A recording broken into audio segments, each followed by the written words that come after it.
महाप्रभु की याद में रो रहे, आंखों में आंसू भरकर।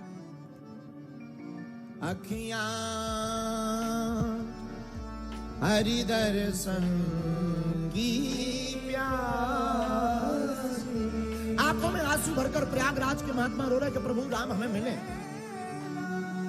और रो करके उनके भाग्य खुल गए कि राम जी वनवास के बहाने अपने भक्तों से मिलने आए।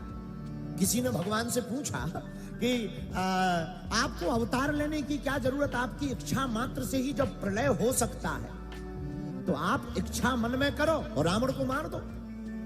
आपको मनुष्य बनकर आने की क्या जरूरत है? भगवान ने बड़ा प्यारा जवाब दिया। पता है भगवान क्या बोले? भगवान बोले, भैया ना तो हम रावण को मारने आते, ना हम कंस को मारने आते, फिर आप किस लिए आते हो? भैया हम तो इस पृथ्वी पर अवतार अपने भक्तों के दर्शन करने के लिए आते हैं।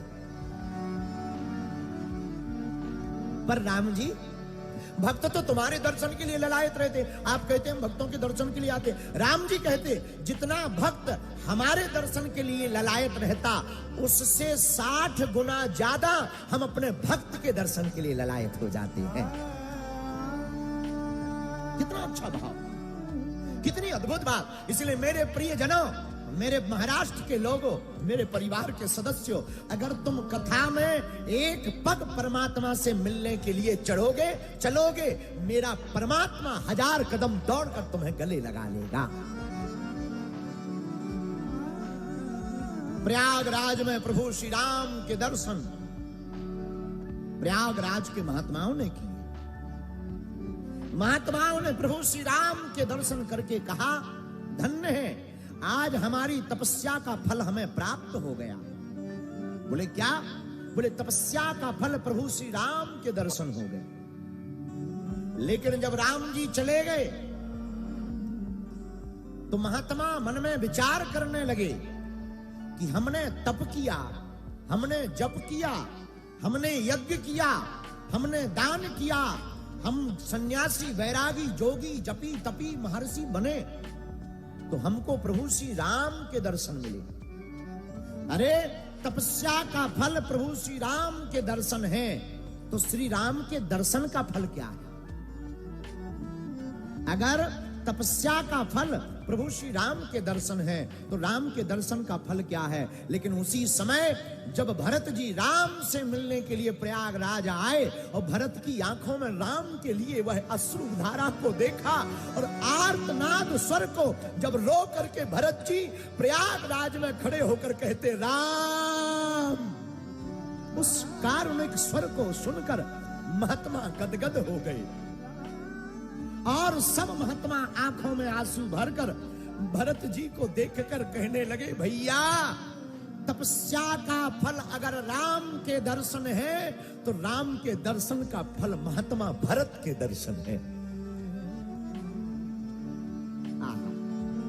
मेरे प्रियजनों, मेरे श्रोताओं, उसी प्रकार कथा सुनने का फल, भगवान की कथा सुनने का मौका पुनः मिल जाए, यही फल है। महाराज क्या ये संभव है? हाँ। अच्छा, कथा में और फिल्म में एक अंतर है। हम तुम्हें एक पिक्चर दिखाएं, मान लो यहीं टीवी पर, एक बार देखोगे तुम, वही पिक्चर हम दोबारा दिखाएं, दूसरी बार देख लोगे। वही पिक्चर हम तीसरी बार दिखाएं, तीसरी बार देख लो, चौथी बार तुम्हें हम वही पिक्चर दिखाएं सेम, तुम्हें सब कुछ याद हो जाएगा। अब विलेन आएगा, अब ढिसुम ढिसुम होगा, अब गाना आएगा, अब हीरो मर जाएगा। हाँ जी या ना जी? बोलो, याद हो जाएगा ना? लेकिन वही पिक्चर तुम्हें 5वीं बार दिखाएं, तुम कहोगे ऐड चाहे दिखा दो पर ये रहने दो। बोलो हाँ या ना? एक ही फिल्म तुम बार बार नहीं देख सकते। क्यों? क्योंकि वो काल्पनिक है। लेकिन एक ही कथा हम 100 से ज्यादा कथा हनुमान जी की गा चुके और अभी गाते रहेंगे, पर यह कथा कभी बोर नहीं लगती क्योंकि यह वास्तविक है।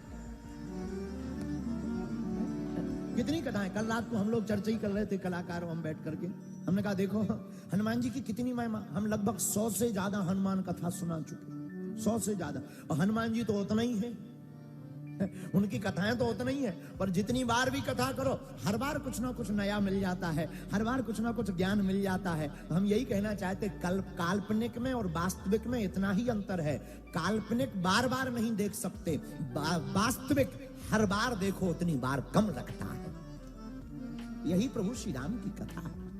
इसीलिए तो हनुमान जी हर कथा में जाते। अच्छा विचार करो, हनुमान जी इतनी कथा सुनते, असली श्रोता तो हनुमान जी है। क्या हनुमान जी बोर नहीं हो? अब राम जी आएंगे, रावण मरेगा, कितनी बार रावण मारे।